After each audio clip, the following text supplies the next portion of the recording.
Diktatorların taleyində təkrarlanan hadisələr var və bu təkrarlanan hadisələrdən biri də bu diktatoranın çökməsi və diktatorun ölkəni tərk etməyə məcbur olmasıdır. Bu xüsusən son 10 illiklərdə təkrar biz bu mənzərələri seyr edirik. Diktatoraların çökməsi, diktatorun ölkədən tələm-tələsik qaçması, diktatorun heykəllərinin darmadağın edilməsi və s. və s. Çox təəssüf ki, bu digərlərinə dərs olmur. Elə hər biri elə bir düşünürlər ki, onlar fərqlidirlər. O ki, qaldı onların topladığı sərvət məsələsinə. Çox maraqlı sual verirsiniz və haqlı sual verirsiniz və milyardlarla, 10 milyardlarla pul yığırlar bu diktatorlar, sərvət toplayırlar və qəribədir ki, daim qərblə konfliktdə olsalar da, qərb haqqında yekə danışsalar da, sərvətlərini əsasən qərbin banklarında, qərbin maliyyə mərkəzlərində saxlamağa üstünlük verirlər. Həm etibarlılıq baxımından, həm istifadə etmək imkanları baxımından. Və sonra da özləri çökəndən sonra o pulların taleyi sual altında qalır. Əvvəla o banklar bir qayda olaraq özəl banklar olur və özəl banklara qoyulan pulların, sərvətin taleyi ilə bağlı qərarların qəbul edilməsi hər hansı bir şərtə bağlanmır ki, diktator öldükdə yaxud qaçdıqda onun sərvəti onun xalqına geri qaytarılmalıdır. Belə bir müddəa görünür, həmin sənədlərdə, müqavillərdə olmur. Digər tərəfdən bu pul beynəlxalq münasibətlərin mövzusuna çevrilir.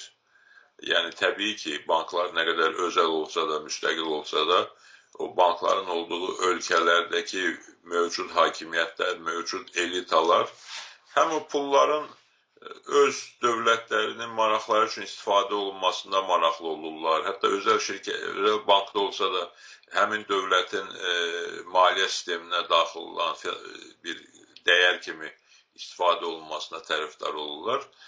Həm də ki, o pullardan bir bazarlıq mövzusu kimi istifadə olunur. Bu da dəfələrlə təkrarlanıbdır.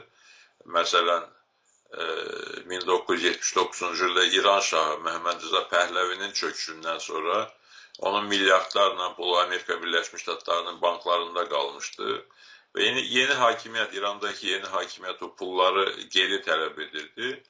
Amma Amerika Birləşmiş Ştatları da o pulları verməyə heç bir maraq göstərmirdi və onu eyni zamanda İrandakı hakimiyyətin davranışına bağlayırdı ki, hansı şərtlərdə hansı hissə qaytarıla bilər və s. və s.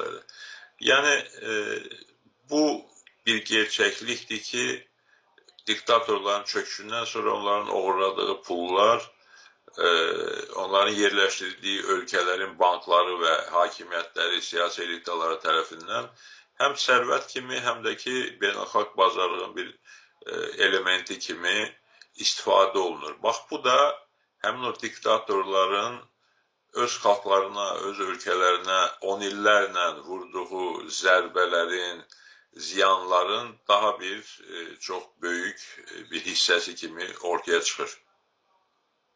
Ümumiyyətlə, bunların hər hansı bir beynəlxalq qanunda ifadə olunurmu ki, bu vəsaitlər geri qaytarılmalıdır xalqlara, yoxsa elə bir qanun yoxdur?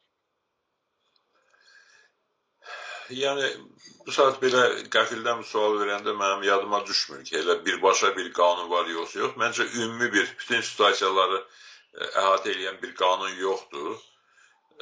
Korrupsiya qarşı mübarizə haqqında son 10 illiklərdə Amerika Birləşmiş Ştatlarında, Böyük Britaniyada, bəzi başqa ölkələrdə müəyyən qanunlar qəbul edilməkdədir və hər hansı bir pulların çirkli mənşəyi ortaya çıxanda onlar haqqında söhbət başlayır, mövzu başlayır.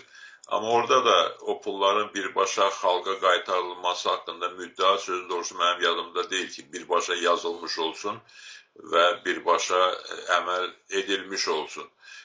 Buna %100 eyni situasiya olmasa da hazırda bilirsiniz ki, Ukraynaya qarşı cinayətkar savaş aparan Rusiyanın xeyli sərvəti beynəlxalq birliyin nəzarətindədir, müxtəlif maliyyə mərkəzlərində, banklarda, hesablardadır və Avropada, Amerika Birləşmiş Ştatlarında diskusiya gedir ki, həmin pullar birbaşa Ukrayna xalqına verilsin.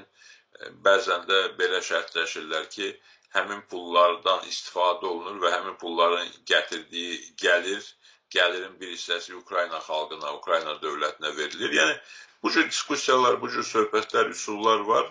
Ancaq sözün açığı mənim birbaşa müddəa yadımda deyil ki, hansısa diktator çökəcəksə, onun uğurladığı pulları müvafiq ölkələr və banklar həmin ölkəyə qaytarsın. Bilirsiniz, nəzəri cəhətdən hər şey aydındır ki, bu pul oğurluqdur, bu pulun %99-u, bəlkə də daha çoxu həmin ölkədəki sərvətlərdən, xalqın əməyindən uğurlanmış, mənimsənilmiş pullardır. Ancaq beynəlxalq hüquqda və məhkəmə hüququnda sübut olunmamış hər hansı bir məsələni hökmlə dəyərləndirmək o qədər də qəbul olunmuyubdur və böyük miqdarda pullar varsa və bu mütləq filan xalqa, filan ölkəyə qaytarılmalıdır müddəası, yenə deyirəm, tam yadımda deyil, ancaq mən xatırlamıram. Ümumiyyətlə, İsa bəy, çox maraqlı